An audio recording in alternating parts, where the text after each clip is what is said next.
Like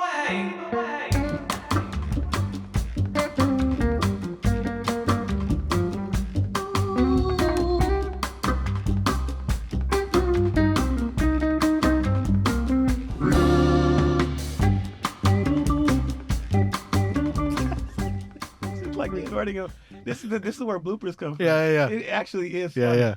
Yeah. Okay, welcome back to the Leading the Way podcast. We are your hosts. I am Maza Zimmerman. Sitting across from me is J. Alvarado. And on this show, we take a look at life through the lens of leadership. All right. So, yeah, welcome back. Episode 2. Thanks for coming back. Yeah. For those of you who have watched our first episode or listened to our first episode. So let's just jump right into it. Yeah. Right. So last week, we were discussing you had 3 goals for the future. Now, were they for like leadership in particular or just 3 goals for you? I would say leadership in particular. Okay. I guess, I would say 3 professional goals. Okay. For me, not necessarily maybe the topic is, but 3 professional goals. One is actually what you are witnessing right now. And so one is this podcast. I've been wanting to do a podcast for some years. And so this is a dream come true for me. So that's 1. 2 is to give a TED Talk. I've always wanted to give a TED Talk. And then 3, I actually went to a TED conference. I was a part of a TED conference some years Slowly. ago. You just had to run up on stage. That's all you had to do. You're almost there. And then 3 is a book, a leadership book. And so I guess the topic would be leadership, but it's 3 professional goals of mine. That's pretty good. Those are good goals. Yeah. I like that a lot. What about you? Oh, boy. I think I just, being a new teacher, I just kind of hit a big, like I've always wanted to be a teacher, Mm-hmm. I just never really thought it was possible for me because I didn't want to teach the traditional, being a math teacher, English teacher, that kind of thing. And, I just kind of went into my career and did my stuff. But, to recently, I just found out that, I can actually use that. It's basically, I'm what's called a CTE teacher, which is a career technical education, right? So they're getting professionals from different industries to teach kids to be professionals in those industries so that right out of high school, they have, not just a college option and not just, say like menial labor, not there's anything wrong with it, but it now gives them they're certified, they're trained by working professionals. Now they can actually go straight from high school into very technical fields, whether, I teach graphic design and filmmaking, but there's all sorts of, architecture or all kinds of other things. So that's what I teach. So that's it's relatively new, not that new, but so for me, that's a big thing, right? So I guess that's one, right? I don't know. I'm just kind of being present right now. Yeah. I'm in a good spot at the moment, and I just kind of want to sit in this space for a while. And then maybe something comes from there, something, from the interaction with my students or, whatever. Maybe something comes out. But for right now, I'm just kind of like, I'm just trying to enjoy the moment. Would you say that teaching is your passion? Ooh, passion. I'm passionate about teaching, yeah. But is it my passion? I don't know. That's kind of a tough question, And so let's talk about that, right? So passion and leadership. Yeah. Right. Is that, again, I'm passionate about teaching, but I don't know that I'm, that it is my passion. So how does passion relate to leadership? Is it even important? I want to say no, it's not. Right. I think passion is important in discovering it. I think the road to discovering it is more important. And so I think sometimes we get hung up on, is this my passion? Is this maybe this is my passion? I'm living my passion. And then a year later, that's not my passion. Right. Now my passion is making pizzas. And then 2 years later, I don't like pepperoni. So you keep rediscovering your passion.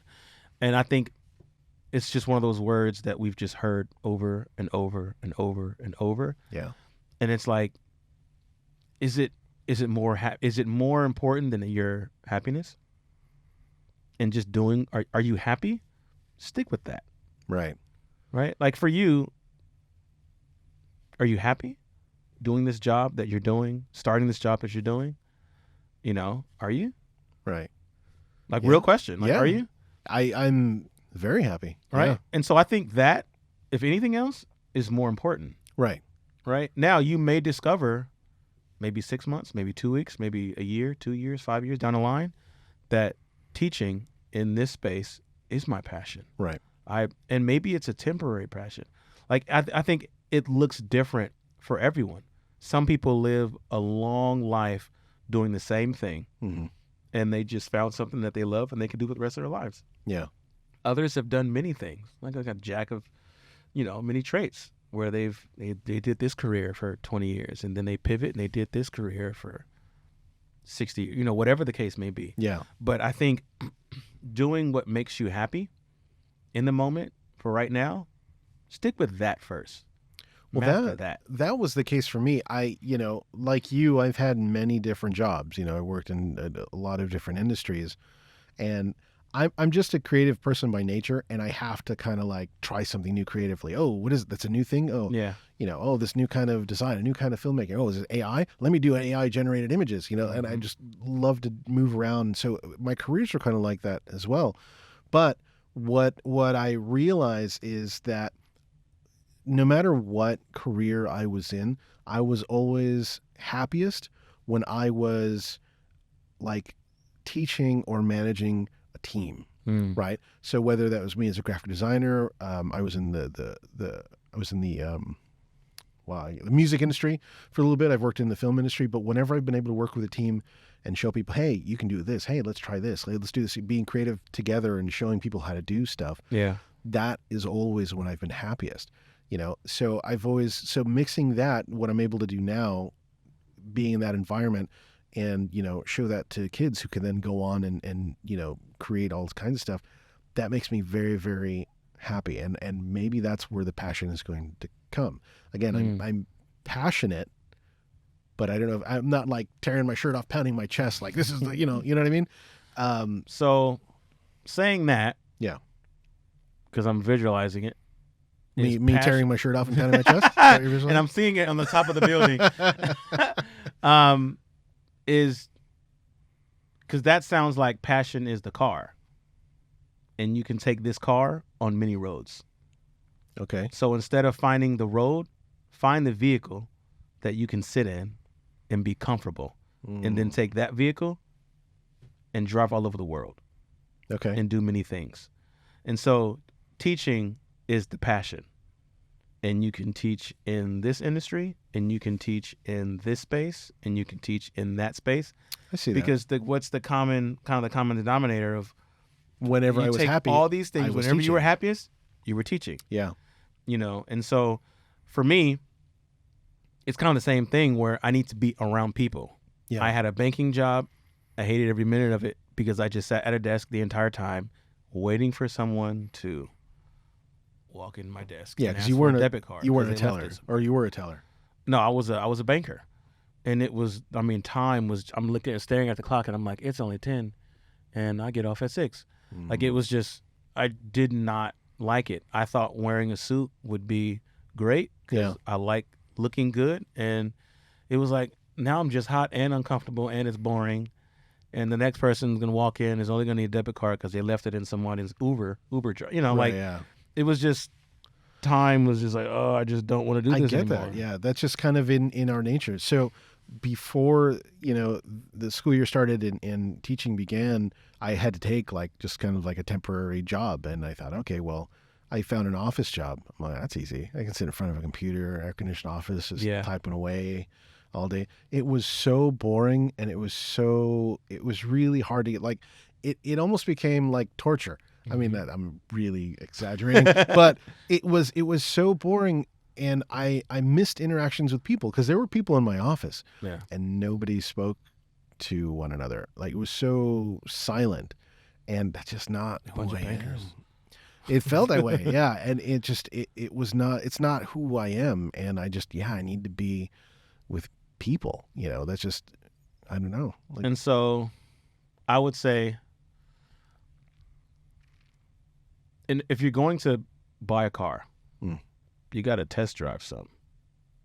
that's why so many jobs. I test drove a lot of cars. And sometimes you have to ride in someone else's car because you have to get on the journey. Yeah. That's the thing. You have to get on the road. That's the only way. Like, that's the road to finding that purpose and finding that passion. Yeah. You got to get on the road. So you have to get up. It's like the person who's in bed and they're complaining about not having a job. Well, Yeah. the first thing you have to do is get out of bed. Right. And then go find a job. Go apply, go. And so sometimes you have to get in someone else's vehicle and say, ooh, I kind of like this. Let me try this for myself. Yeah. And maybe it doesn't work. Maybe you go through a few vehicles. Then you find one that you really like. And then you say, ooh, I really like this road. So I'm going to do this. Some people find the road, and I don't really have the passion, but I like this journey that I'm on. I'm just going to find a way to stay on this journey. But you have to get up and you've got to do it. You can't, there's no way of finding it by just staying in the bed. So what do you think of then? Because you're talking about getting motivated to find your passion instead of having a passion motivate you, which could come later. Yeah. Right. So, what if you're having trouble finding that motivation and you don't even know what your passion is yet? How do you bridge that gap? So for me, because I, as a musician, my entire life, and then realizing that I needed to pivot for myself, I think part of it is, one, prioritizing yourself. I always tell my staff, you are the tree, right? You are the tree, and every branch, every piece of fruit benefits from the firmness of the quality of the tree. But you have to prioritize the tree. Yeah. You can't get good fruit without prioritizing the tree. So you have to prioritize yourself. And sometimes it's some of the hardest things, especially for natural givers. It's one of the hardest things to grasp, and the hardest concepts to grasp is to prioritize yourself. You have to give yourself value to know that what you want is important. And it may be more important than what someone else wants or what someone else wants for you. Some of it is the village that you center yourself around. Put yourself around good people. Yeah. If everyone's in the bed, everyone's going to stay in the bed. Right. And so put yourself around a village of people who will motivate you, who will, come drag you out of the bed. I always see people of kind of where they are. I always think to myself, who's around that person? Yeah. When I see successful people, who's around them? Like for me, I've always kind of seen it when I'm at work as I tell other managers, you want a good corner. A boxer has a corner, right? They've got a medic, they've got the trainer, they've got the cut man, all that. They have a good corner. I've always wanted a good corner. When I go out into the middle of the ring, I'm fighting the fight, and it's me and whoever else or whatever else I'm fighting. But at some point, the bell dings and I go back to my corner. I've always wanted a good corner that will motivate me to get back in the center ring. Right.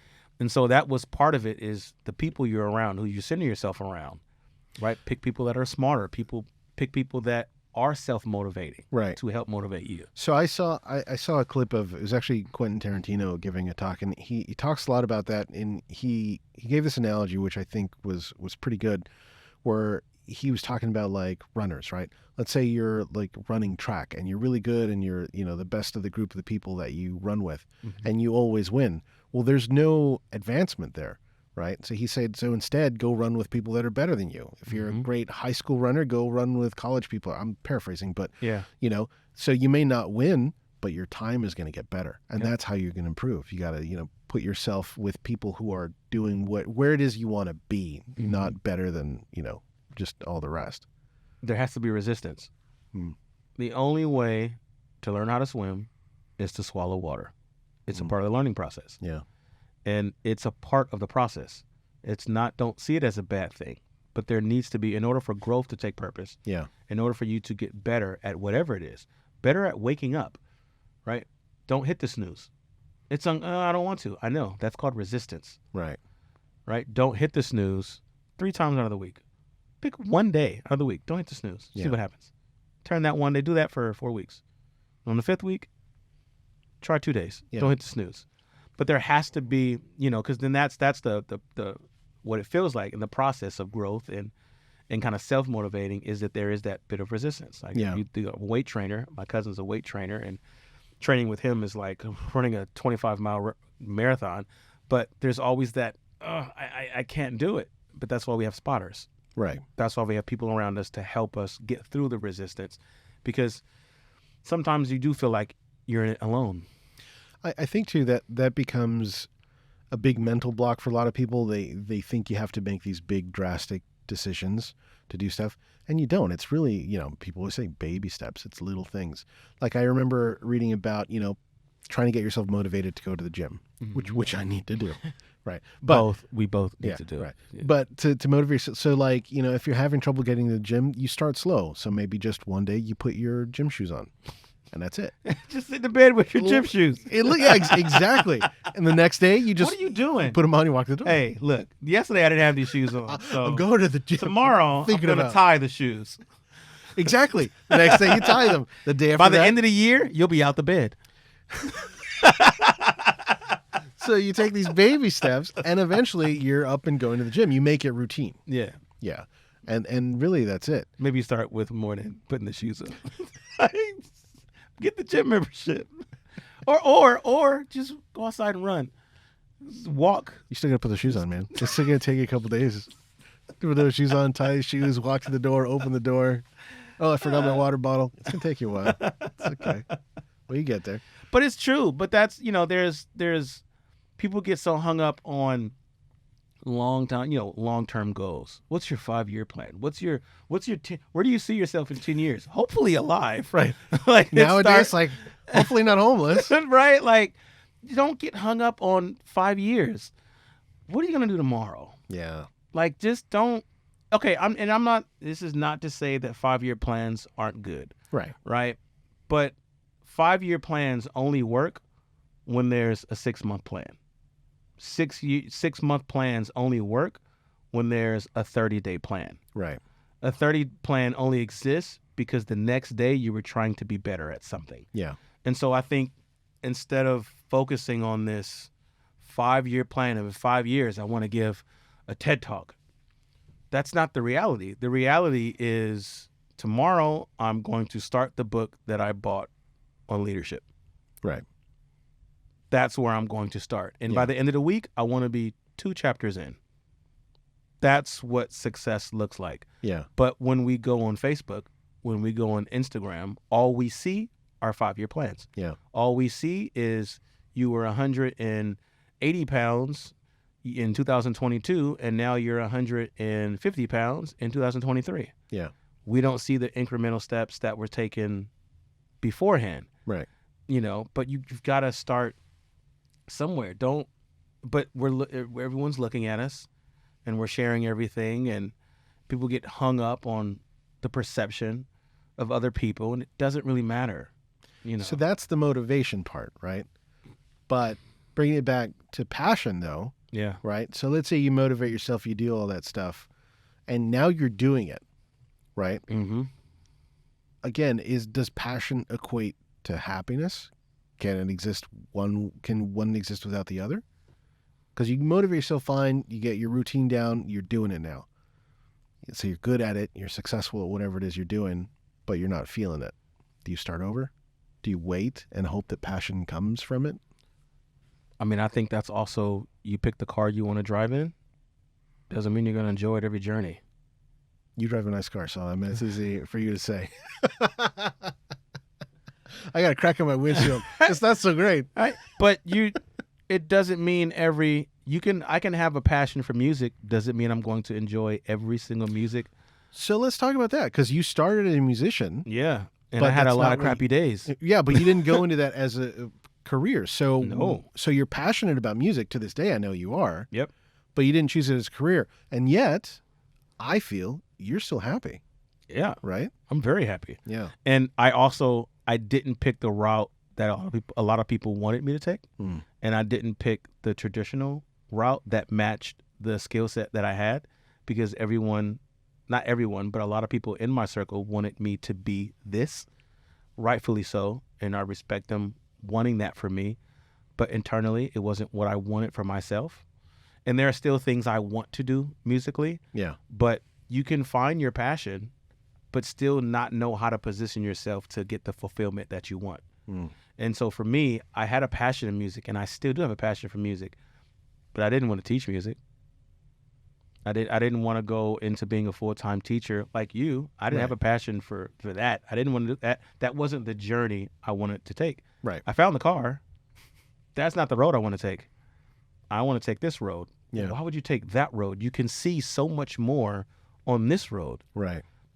That's the road I want to take. Yeah. That's the road that makes me happy. Right.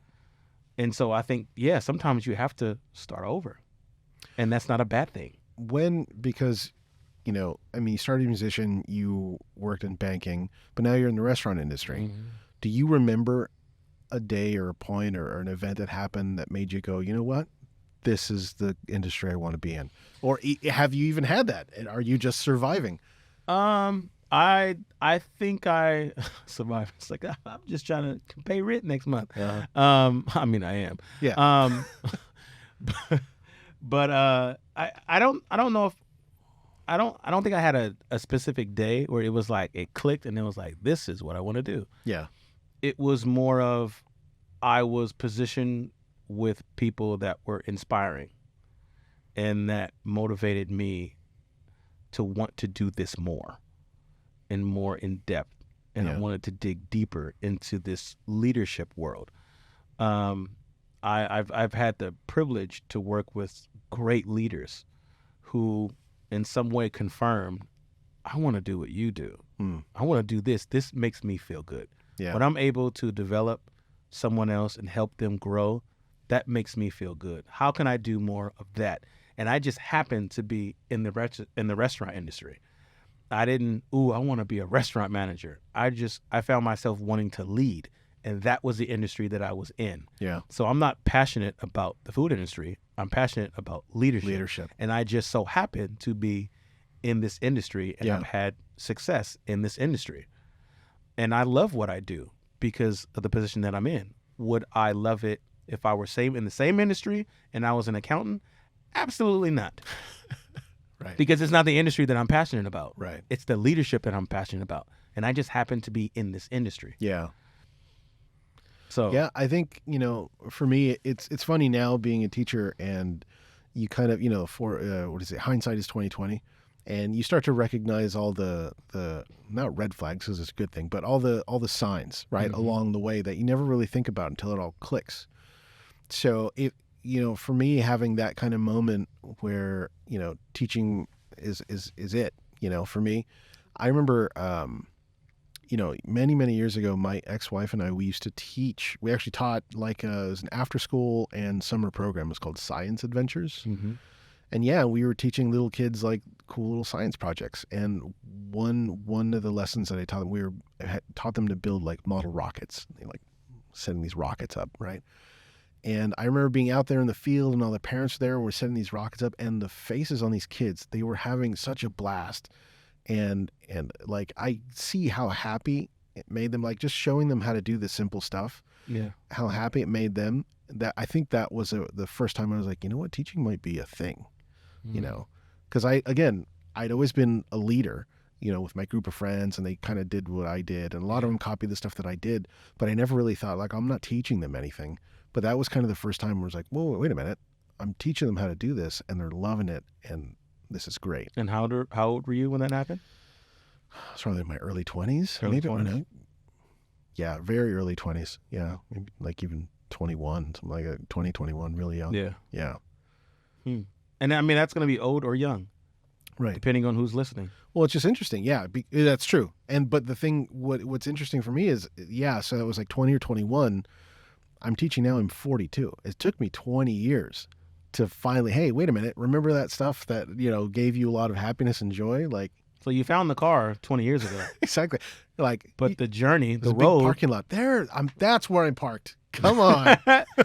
right? And I think that's you got to get the car and just drive. Yeah. And then look at, Michael Jackson. He found his passion. I would imagine he was a child, right? Look at someone else who found their passion. Look at Samuel Jackson, found his passion when he was later on in life. Yeah. It's a long spectrum of where you're going to, get in the car, get in the vehicle, and go on some road trips. Yeah. You found the car in your 20s. This is leadership. This is teaching. I like this. Right. Okay, it's not going to be this. You were owner, operator for a while. Yeah. That didn't end. Okay, different road. All right, got back into the restaurant industry. Same car. This is not going to work. Pivot, a different road. Right. And then now you're in this road, and it's like, ooh, this road feels good. Right. It's less lights. There's no traffic. I kind of like this. Right. I'm going to stay on this road. I'm going to go on this journey, see how long it takes me. That, and and it's a decision to make, because if we talk about choosing your path and what road you're on versus surviving, we're talking about passion versus survival, right? I'm not going to get rich being a teacher. There are no rich teachers. You know what I mean? Mm-hmm. So I have to make that conscious choice of what I'm going to choose, what my path is versus passion and surviving. That's an oh so realistic conversation in this day and time, coming out of a pandemic when a lot of people are still just trying to survive. Yeah, great. I love this, but I'm broke. Right? Yeah. I love what I do, and I still have to pay rent. I love what I do, but I'm also behind on my bills. Right. I love what I do, but my kids need clothes for school. Right. Right, and that's the realistic. And if you tune in on episode 3... Are you gonna do this every time? Every time. We will talk about surviving versus finding your passion, right? What's the balance between being happy in what you're doing and being happy with where you're at, and still being able to handle all the logistics, right? My bills are paid. I'm good financially. I'm doing this, and I'm happy. Yeah. And that's a real conversation that a lot of people have to navigate. And then I still navigate till today. Right. I got to be happy, and I got to not be hungry. We'll talk about it. All right, guys. So make sure to check out our website, www.leadingtheway.show. Yes. And, follow us wherever you're listening now. Right. Yeah. All right. We'll see you next time. All right. Peace.